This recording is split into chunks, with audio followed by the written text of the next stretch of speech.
It's great to have you with us today.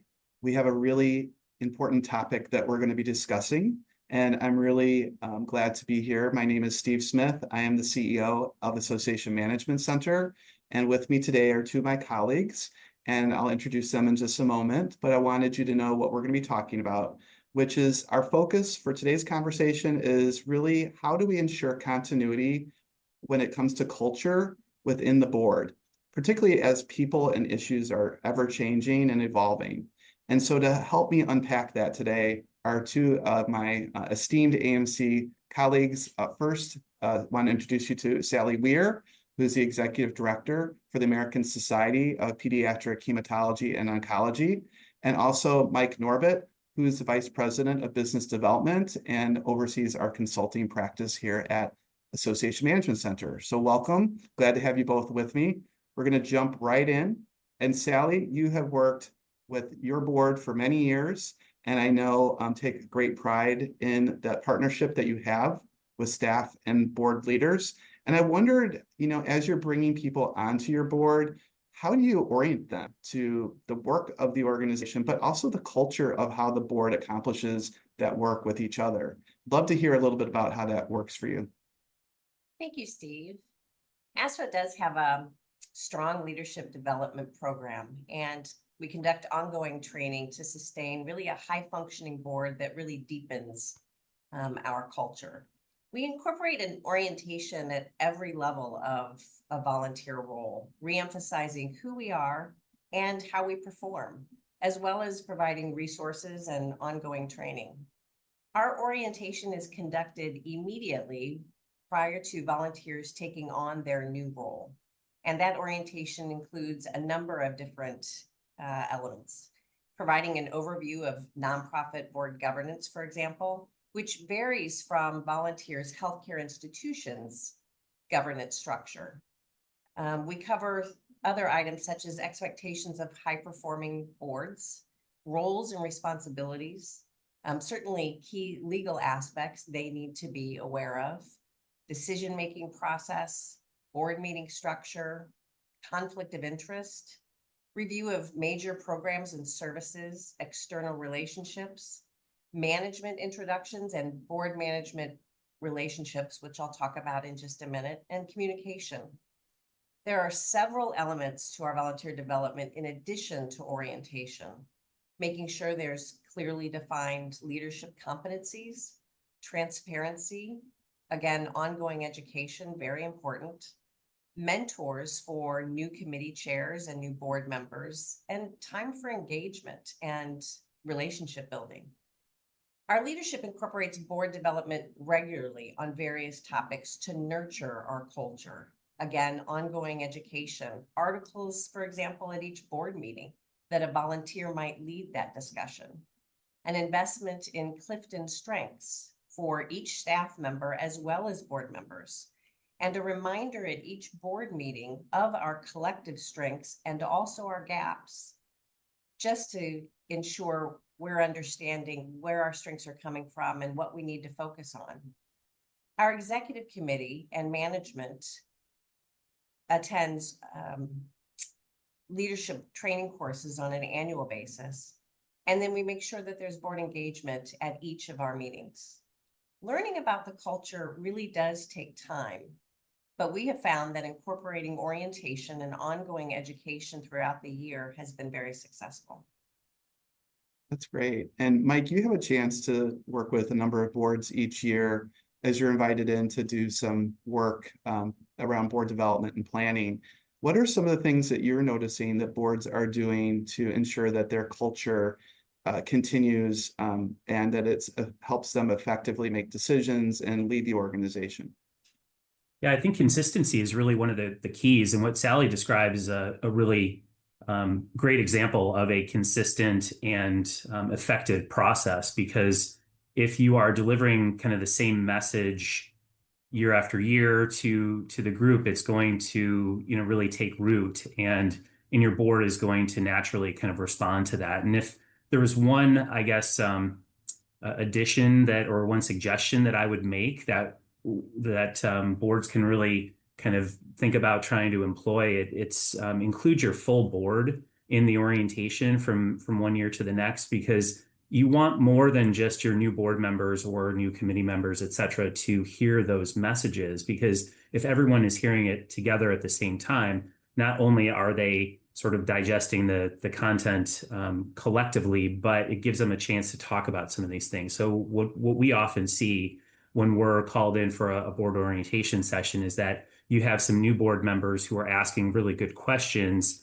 And not only do you have the opportunity for engagement and kind of discussion around that, but you also can hear the wisdom of the current board members or the ones who are kind of returning, and hear from them about how they've kind of dealt with some of these issues in the past. Yeah, great ideas. Had a chance to sit in with a board very recently that did that. They invited everybody back, and clearly people hear things a little differently in year 2 or 3.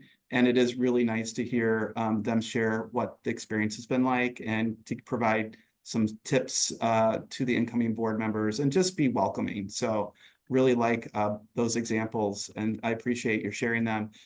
A kind of a related question I have has to do with when transitions happen, and transitions can show up and mean different things. It could mean new people joining the board. It can mean new people involved on the staff side.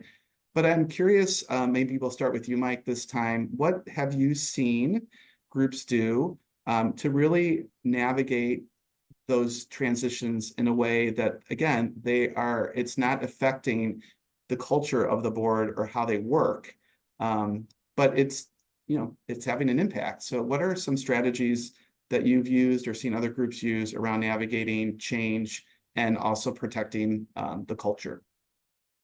We're living in such volatile times now that managing change and being able to kind of be ready for a transition is almost a basic requirement for board service. I think 10 years ago, we probably would not have said that, but today it really is a significant piece of the competencies really that that board members need to bring to the table, and a skill that they need to have. And one of the key kind of pieces of that is the ability to manage conflict. And there, of course, is conflict in the boardroom, right? And one of the things our colleagues at AMC are faculty members for Exceptional Boards, for example, which is the ASAE program, and they talk about culture regularly. They talk about conflict, and one of the messages that we say to boards is that conflict is good and it's necessary, but it needs to be the right kind of conflict. And one of the important elements of that is separating the emotional conflict or the affective conflict from the cognitive conflict. So if you can stay focused on the sort of objective facts of the situation, and allow everyone the opportunity to share their own thoughts and questions as it relates to the objectivity of the situation, that is going to lead to better decision making overall. It's when you get the emotional conflict sort of infused into the situation that things can lead to dysfunction. And that's really where the dysfunctional boards kind of start. You have some of this challenging culture that stems from a series of emotional reactions and responses to different issues, and over time that can build, right? So we have a number of different things that we share, or ideas that we share with boards to deal with the affective conflict, or try to mitigate that, or even eliminate that from the boardroom, so that you can stay focused on the key issues.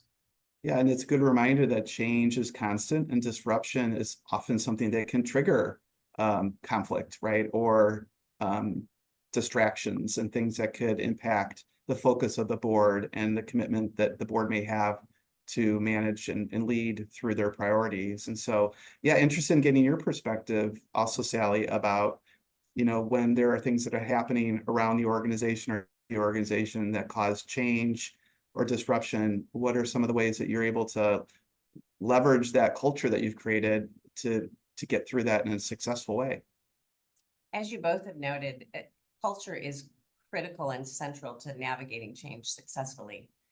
Elements such as trust, collaboration, partnership with management, and leveraging individual and group strengths can really help build that culture. ASFA focuses on building trust among leadership and between leadership and management. We do this through engagement activities, ongoing education and training, consistent messaging, transparency, and through our actions, really. I mentioned Clifton Strength Finders earlier. If you understand and leverage everyone's strengths, understand their perspectives, you really nurture stronger partnerships and group dynamics, making it far easier to manage challenges when they arise. Yeah, really great insights. Interestingly, I've seen boards really be transformed by learning more about their talents and strengths because they all arrive as leaders from their own institutions. They don't spend a lot of time together in the course of a year as board members. And so they have to quickly learn how to make decisions that are complex with one another. And if they don't really understand somebody's style or talents or strengths or experiences, it's, I think, harder to make good use of that very focused time. So I'm glad you mentioned the strength piece. Mike, things that you've seen that work well?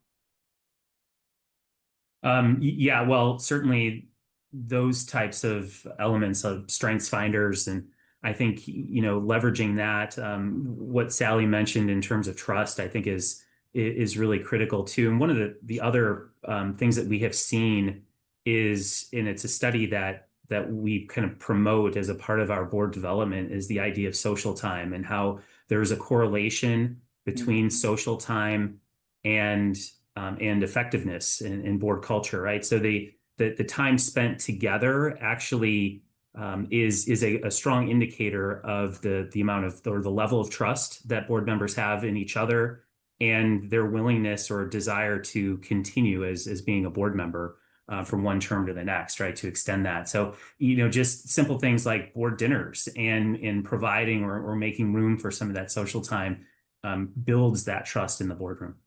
It's great. And the time in between meetings too, right? So we're not just seeing and talking to each other 4 times a year.